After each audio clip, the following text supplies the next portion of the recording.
सामल care hospital 12तम प्रतिष्ठा दिवस सह रक्तदान शिविर अनुष्ठित। अनुगुल जिला बरपाल ब्लॉक निकटस्थ निर्भर योग्य सामल केयर हॉस्पिटल 12तम प्रतिष्ठा दिवस सह रक्तदान शिविर अनुष्ठित। ଏହି ରକ୍ତଦାନ ଶିବିରକୁ ଆନୁଷ୍ଠାନିକ ଭାବେ GD venture managing director Gangadhar Samal, Dhenkanal ସଦର ପୂର୍ବତନ ବିଧାୟକ ସୁଧୀର କୁମାର ସାମଲ, ହସ୍ପିଟାଲର ଉତ୍ତର ଅଧିକାରୀ ରମେଶ ଚନ୍ଦ୍ର ସାମଲ, ଡକ୍ଟର କୁମାର ଗୌରବ ସାମଲ, ଡକ୍ଟର ସୁଚିସ୍ମିତା ସାମଲ ଶିବିରରେ ଯୋଗ ଦେବା ସହ ଉଦ୍ଘାଟନ କରିଥିଲେ। ଏହି ହସ୍ପିଟାଲ ଅଞ୍ଚଳରେ ଦୀର୍ଘ 12 ବର୍ଷ ଧରି ଉନ୍ନତ ମାନର ସ୍ୱାସ୍ଥ୍ୟ ସେବା ଯୋଗାଇବା ସହ ପାର୍ଶ୍ୱବର୍ତ୍ତୀ ଅଞ୍ଚଳମାନଙ୍କରେ ସମାଜସେବାର ହାତ ବଢ଼ାଇଥାନ୍ତି। ଏହି ରକ୍ତଦାନ ଶିବିରରେ ସାମଲ ନର୍ସିଂ କଲେଜର ବହୁ ରକ୍ତଦାତା ମାନେ ଯୋଗଦେଇ ସ୍ୱେଚ୍ଛାକୃତ ଭାବେ ରକ୍ତଦାନ କରିଥିଲେ। ପ୍ରଥମ ରକ୍ତଦାତା ଭାବେ ଡକ୍ଟର କୁମାର ଗୌରବ ଦେବା ପରେ ହସ୍ପିଟାଲର ଅନ୍ୟ କର୍ତ୍ତୃପକ୍ଷ ମାନେ ରକ୍ତଦାନ କରିଥିଲେ। ରକ୍ତଦାନ ପରେ doctor Kumar Gourav, doctor Suchismita, GD venture managing director ହସ୍ପିଟାଲର ରୋଗୀମାନଙ୍କ ପାଖରେ ପହଞ୍ଚି ଫଳ ଓ ମିଷ୍ଟାନ୍ନ ବଣ୍ଟନ କରିଥିଲେ। ଏହି ରକ୍ତଦାନ ଶିବିରରେ ମୋଟ 71 ୟୁନିଟ୍ रक्तदाता माने स्वेच्छाकृत भाव रक्तदान करथिले। नमस्कार, आम हॉस्पिटल रेटा 13 फाउंडेशन डे आज सामल केयर तरफ आज आम रक्तदान शिविर ये आयोजित होता। आउ जेहेतु आजिका डेट्रे बहुत सारा एक्सीडेंट होची, बहुत लोकंकर रक्तर दरकार पड़ुची, से आम हॉस्पिटल तरफ गोटे छोट प्रयोजन कि आम से ब्लड जोगे पारिबु लोकं को। आउ से आम भी आज ब्लड देचु, निजको बहुत उपकृत मन करूँ कि लोक मान सेवा करिकी आम निजको धन्य मन करूँ। प्रथम मु सांबादिक मानक धन्यवाद स्वागत जनाऊँगी। सबु वर्ष भली दीर्घ 13 वर्ष है आम यही फाउंडेशन डे पालन करूँ।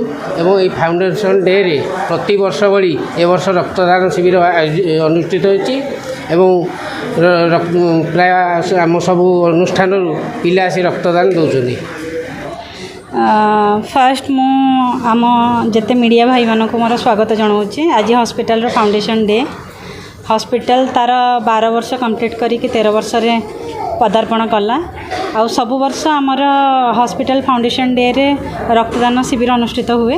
आज भी से भाया आम फाउंडेशन डे रे रक्तदान शिविर अनुष्ठित करिचु। रक्तदान शिविर द्वारा तो आप परवर्ती पीढ़ी में कौन संदेश देना चाहिए? रक्तदान महदान। आमे रहिलु एनएच साइड रे, हॉस्पिटल एनएच साइड रे।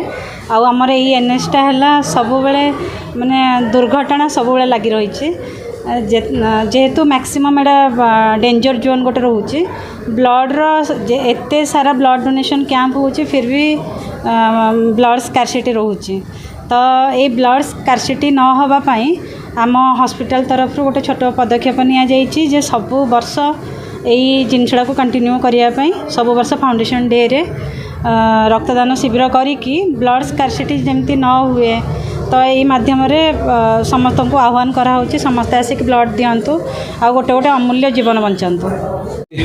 सामल केयर 12 वर्ष रे पदार्पण करिछि। 12 वर्ष तले सामल केयर को मोर पूज्य पिता श्री अधिकारी सामल जी आज नहांती से ताको उद्घाटन करथिले। ताकर गोटे स्वप्न थिला जे मु ये अंचल रे शिक्षा एवं स्वास्थ्य या विषय मु किछि करिवि।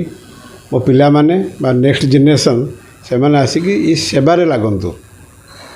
तेणु से प्रथमे ब्राह्मणी पब्लिक स्कूल को ये अंचल इंग्लिश मीडियम पाठ पढ़ापी तांको प्रचेष्टा ब्राह्मणी पब्लिक स्कूल खोलागला।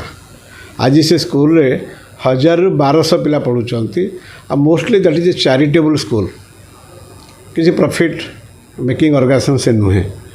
से भाया से चाहूले तांकर पुओ बा नाती जो मैंने नेक्स्ट जनरेशन आसुंच से माने स्वास्थ्य सेवार लोकों सेवार काम करतु। से बड़ नाती डॉक्टर कुमार गौरव सामल तांको मूलरू कहले तू पाठ पढ़ी सारा पर मेडिकल पाठ पढ़ी सारा पर तू हॉस्पिटल खोलू।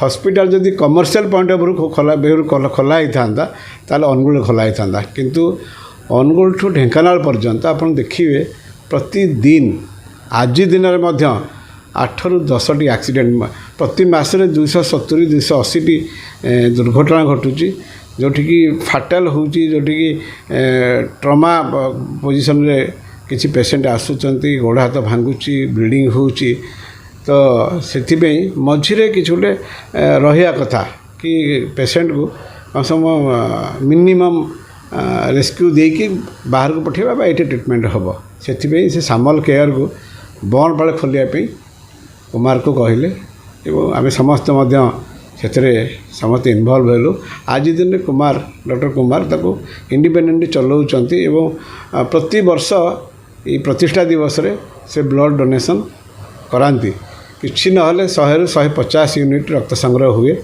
ରାସ୍ତାରେ ଯେଉଁମାନେ ଦୁର୍ଘଟଣାଗ୍ରସ୍ତ ହୁଅନ୍ତି ତାଙ୍କୁ ଏଇ ବ୍ଲଡ଼ କାମରେ ଆସେ ରକ୍ତଦାନ ମହତ୍ ପୁଣ୍ୟ ଏଇଟା ଆମେ ସମସ୍ତେ ଜାଣିଛେ ପରବର୍ତ୍ତୀ ଜେନେରେସନ୍ ଯେମିତି ରକ୍ତଦାନ ଶିବିରକୁ କିଛି ଲୋକ ଉତ୍ସାହ ରହୁନି କ'ଣ କହିବେ ତାଙ୍କୁ ନେଇ ନିଶ୍ଚିତ ଭାବରେ ବହୁ ଜାଗାରେ ଏବେ ରକ୍ତଦାନର ଆବଶ୍ୟକତା ଲୋକ ଅନୁଭବ କଲେଣି ଏବେ ବି ଆପଣ ଦେଖିବେ ସାରା ଓଡ଼ିଶାରେ କେତେ ୟୁନିଟ୍ ରକ୍ତ ସଂଗ୍ରହ କରାହେଉଛି କେତେ ୟୁନିଟ୍ କଞ୍ଜମ୍ପସନ୍ ହେଉଛି ତା ରେସିଓ ଦେଖିବେ ଏବେ ବି ସର୍ଟଫଲ୍ ଅଛି ଆମର ଢେଙ୍କାନାଳ କିଛି ସ୍ୱେଚ୍ଛାସେବୀ ଅନୁଷ୍ଠାନ ଅଛନ୍ତି ସେମାନେ ମଧ୍ୟ ପ୍ରତିବର୍ଷ କରୁଛନ୍ତି ସେ ଗୋଟେ ଓଡ଼ିଶାରେ ରେକର୍ଡ଼ କଲା ଭଳିଆ 500-600 ୟୁନିଟ୍ର ରକ୍ତ ସଂଗ୍ରହ ମଧ୍ୟ କରୁଛନ୍ତି ଏବେ ୟଙ୍ଗ ଜେନେରେସନ୍ ଭାରି ଆଗ୍ରହୀ ଯେ ଆମେ ଅଲଗା ଯେଉଁ ମୌଜ ମଜଲିସ୍ ସମୟ ନ କାଟିକି ଏଇଭଳିଆ ଲୋକଙ୍କ ସେବାରେ କାମ କରିବା ଆଉ ରକ୍ତଦାନ ଶିବିର କରୁଛନ୍ତି